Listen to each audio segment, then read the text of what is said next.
जय माँ बगलामुखी, जय माँ पीताम्बरा, जय जगदम्बा।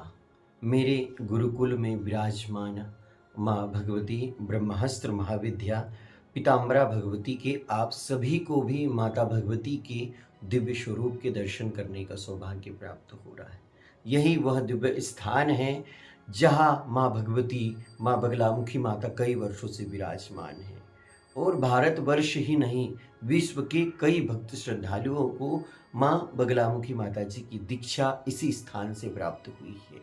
मेरे भी जीवन में जो दिव्य प्रकाश आया है, माँ भगवती की अनन्य भक्ति जो मेरे मन मंदिर में विराजमान हुई, इसी स्थान पर आकर माँ भगवती बगलामुखी माता जी की मैंने भक्ति की, माँ बगलामुखी साधना का क्रिया योग प्राप्त किया। इसी स्थान पर आकर मैंने अपने जीवन में जो काल सर्प दोष बैठा हुआ था उसकी शांति करवाई, जो गुरु चांडाल दोष मेरे जीवन में था उसकी शांति करवाई।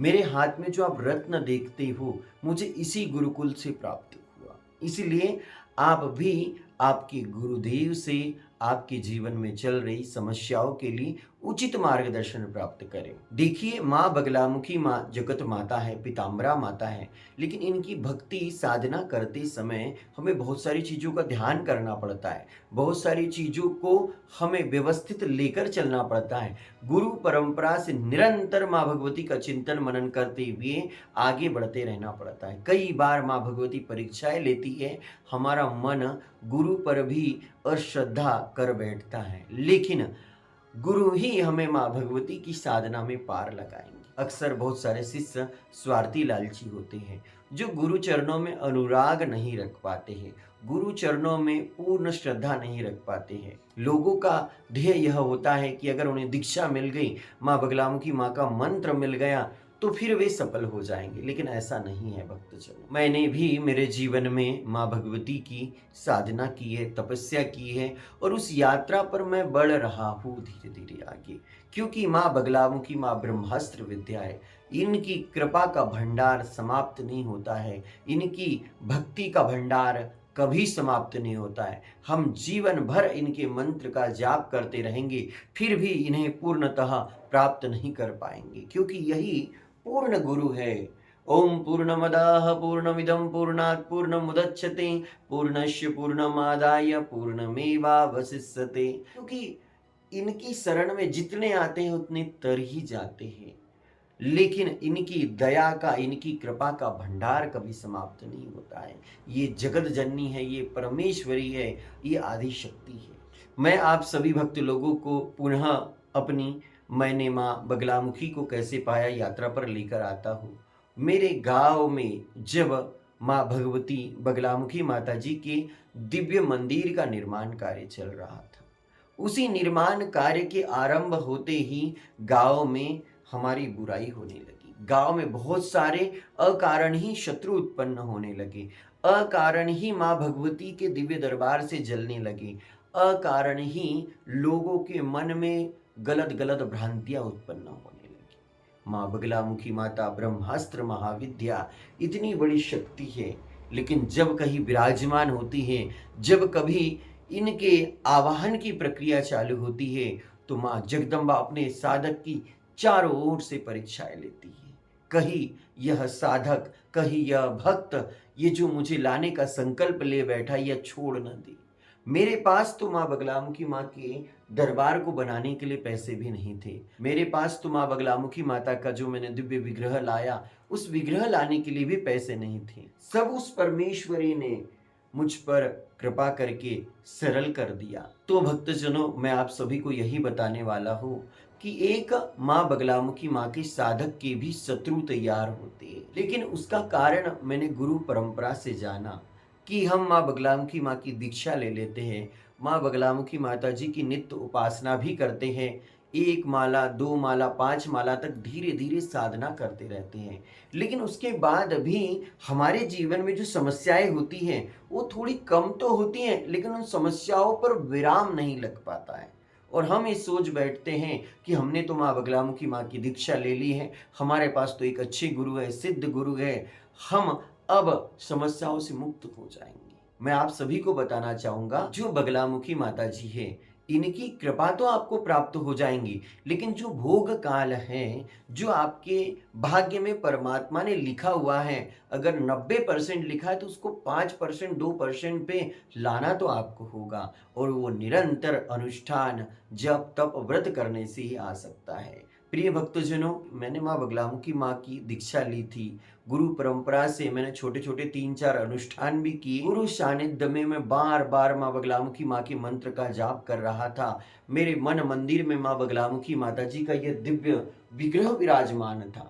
जिस समय सावंगी में माँ बगलामुखी माता स्थापित नहीं हुई थी, विराजमान नहीं हुई थी, उस समय मैं माँ बगलामुखी के इस स्वरूप का ध्यान करता था। ये स्वरूप भी पूज्य गुरुदेव जी ने ध्यान करके यहाँ माँ भगवती को विराजमान किया है। जो पूज्य गुरु माता जी हैं, उनकी दिव्य तपोभूमि है, जहाँ पर माँ बगलामुखी माता विराजमान है। इस स्थान पर भी माता बगलामुखी माँ की दिव्य प्राण प्रतिष्ठा परम पूज्य सद्गुरुदेव भगवान डॉक्टर सत्यनारायण गिरी महाराज जी ने ही की है। और ग्राम सावंगी में भी जो बगलामुखी माँ विराजमान है, वहां पर भी पूज्य सद्गुरुदेव जी ने ही माँ बगलामुखी माँ का आह्वान किया है। आप सभी को इस रहस्य को जानना होगा कि माँ बगलामुखी माँ की दीक्षा लेने के बाद भी शत्रु शांत क्यों नहीं होते हैं, जीवन में आने वाले विघ्न कम क्यों नहीं होते हैं। इसी सत्य को मैं आप सभी को बताने वाला हूँ। प्रिय भक्तजनों, हमारे शरीर के भीतर 7 चक्र होते हैं, और जो प्रथम चक्र होता है मूलाधार चक्र, मूलाधार चक्र में 7 मुंह वाला हाथी होता है। 7 मुंह वाले हाथी के ऊपर स्वयंभू लिंग होता है, उसके ऊपर 3.5 लपेटे मारे महाकुंडलनी शक्ति मूर्छित अवस्था में होती है, और वो मूर्छित अवस्था में प्रतिपल जहर उगलती रहती है, बार बार जहर ही उगलती रहती है। और उस महाकुंडलनी शक्ति के जहर उगलने के कारण हम हमारे जीवन में अनेक प्रकार की समस्याओं से घिरे रहते हैं। हम सोचते कि हमारा कल्याण क्यों नहीं हो रहा है, हमारे भाग्य में धन क्यों नहीं आ रहा है, हम अच्छे पैसे क्यों नहीं कमा पा रहे हैं, हमारे पीछे ये शत्रु क्यों लगे हुए हैं। ये जो महाकुंडलनी शक्ति जो नित्य प्रति जहर उगलती रहती है, इसी का प्रभाव आप काल सर्प दोष के रूप में देख सकते हो, पितृ दोष के रूप में देख सकते हो, शत्रु बाधा के रूप में देख सकते हो, लकवा, साइटिका, पैरालिसिस, 9 ग्रहों से होने वाले सभी प्रकार के रोग स्तंभित हो सकते अगर ये महाकुंडलनी शक्ति अगर जहर उगलना बंद कर दे। इसके लिए आपको माँ बगलाम की साधना का क्रिया योग सीखना होगा। वो क्रिया योग जो गुरु अपने कृपा पात्र शिष्य को ही बताते हैं। बगलामुखी माँ की दीक्षा तो गुरु हर एक साधक को दे देता है जो माँ बगलामुखी माँ की पूजा करना चाहता है, लेकिन जो साधक माँ बगलामुखी माँ के पूर्ण विज्ञान को समझना चाहता है, अर्थात पूर्ण नाड़ी को जागृत करना चाहता है, जो ईड़ा पिंगला और सुषुम्ना के क्रम को जानना चाहता है, जो महाकुंडलनी शक्ति को जगाना चाहता है, तो ये गुप्त रहस्य गुरु अपने कृपा पात्र शिष्य को ही प्रदान करते हैं। जाग जाग महिमा मई माता मूलाधार निवासनी, जाग जाग उठ महाशक्ति अनघी पर पुरुष विलासनी, परे परात पर तरे सुषुम्ना मार्ग सुसूक्ष्म विहारणी, जाग जाग आदे भुवनेसी पन्नग आकृति धारणी। वह जो कुंडलनी शक्ति है स्वयंभू लिंग पर 3.5 लपेटे मारे हुए मूर्छित अवस्था में है, और वो सर्पाकार में है, नांगनी के रूप में है, नांग देवी के रूप में है, नांग कन्या के रूप में है। वह जब उठती है ऊपर की ओर तो हमारा भाग्य उदय होता है। ठीक उसी प्रकार से महाकुंडलनी शक्ति को जगाया जाता है।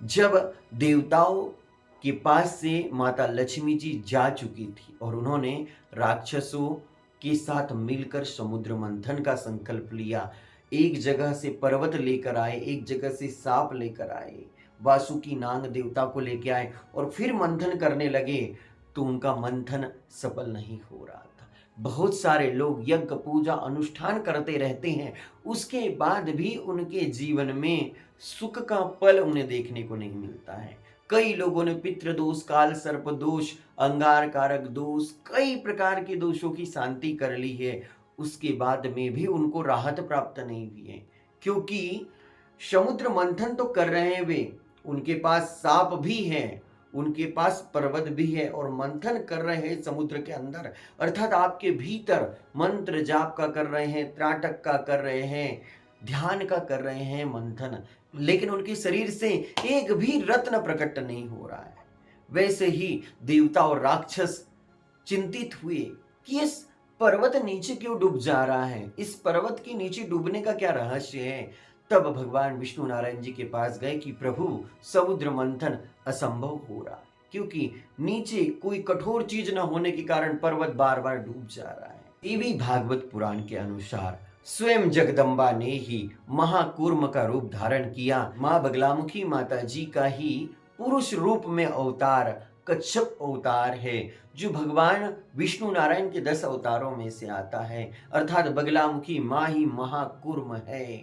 जगत जननी परमेश्वरी की जो व्यक्ति, जो भक्त साधना करता है, उसकी वाणी नियंत्रित हो जाती है, उसके कार्य नियंत्रित हो जाते हैं, उसके जीवन में जो अकारण शत्रु आ जाते हैं वो भी रुक जाते हैं, उनका स्तंभन हो जाता है। तो माँ भगवती ने जब कूर्म रूप धारण किया तो कठोर चीज पर्वत के नीचे होने के कारण समुद्र मंथन आरंभ हो गया। तो भक्तजनों, यहाँ समझने की बात यह है कि आपको एक सिद्ध गुरु मिल गए हैं। बहुत सारे शिष्यों ने मुझसे दीक्षा ली है, बहुत सारे शिष्यों ने गुरु माता जी से दीक्षा ली है, बहुत सारे शिष्यों ने गुरुदेव जी से दीक्षा ली है, और गुरु आपके पास नियंत्रण की शक्ति के रूप में स्थापित हो चुके हैं, जो आपके मन में उत्पन्न हो रहे हर एक प्रश्न पर विराम लगा देते हैं, हर एक प्रश्न का आपको सटीक जवाब दे देते हैं। लेकिन उसके बाद अगर आपकी समस्याएं कम नहीं हो रही है तो आपको उस महाकुंडलिनी शक्ति को ऊपर उठाने की जरूरत है।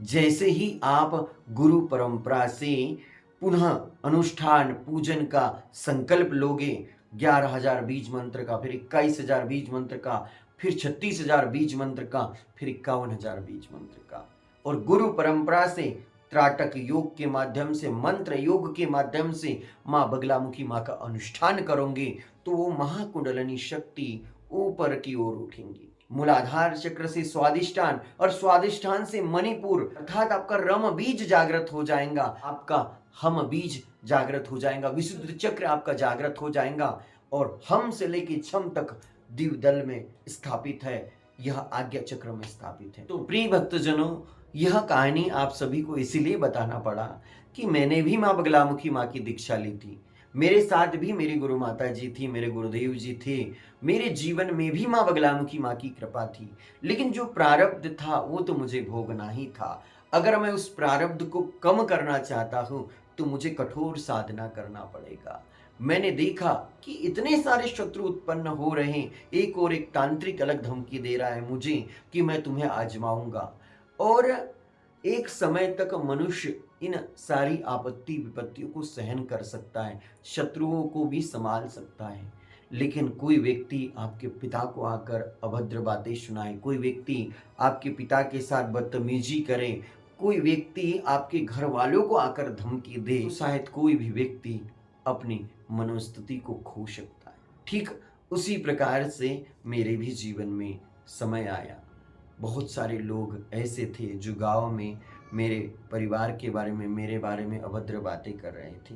कई लोग मेरे घर पर आए, मेरे माता पिता को धमकी दी, और आप सभी को ये बताने वाला हूँ कि घर परिवार और गांव के सभी लोग जानते हैं कि मैं बहुत अच्छा हूँ, लेकिन ये भी जानते हैं कि अगर किसी ने गलती की तो मैं उसे छोड़ता नहीं, उसे दंड जरूर देता।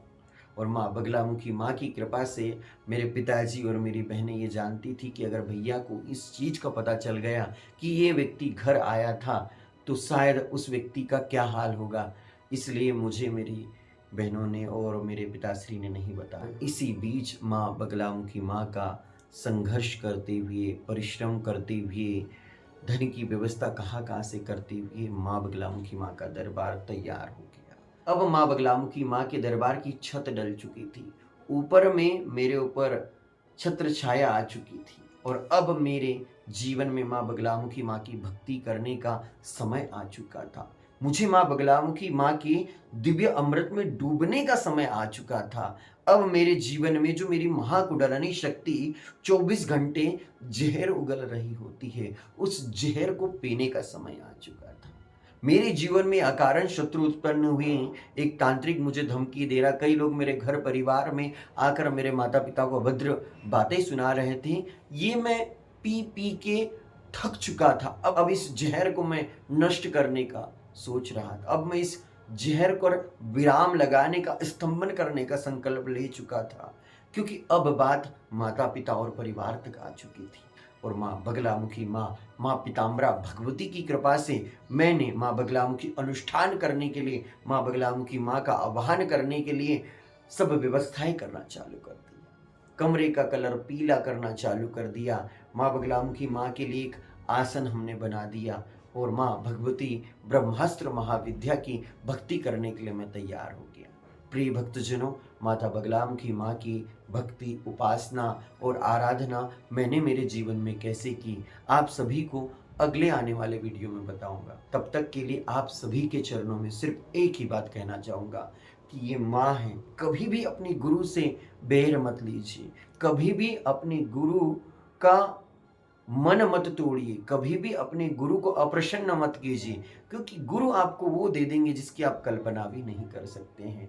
बार बार माँ के इस दरबार आने की इच्छा होती है, इसलिए 2 शब्द माँ के चरणों में अर्पित करूंगा। तेरे दर पे आने को जी चाहता है, तेरे दर पे आने को जी चाहता है, सब कुछ सुनाने को जी चाहता है, सब कुछ सुनाने को जी चाहता है। जिस दरबार से मुझे दीक्षा मिली, जिस दरबार से मेरा कल्याण हुआ है, आप सभी भी एक बार माँ बगलामुखी पीठ सिवनी आइए और माँ बगलामुखी माता जी का आशीर्वाद प्राप्त कीजिए। जय माँ बगलामुखी, जय माँ पीताम्बरा।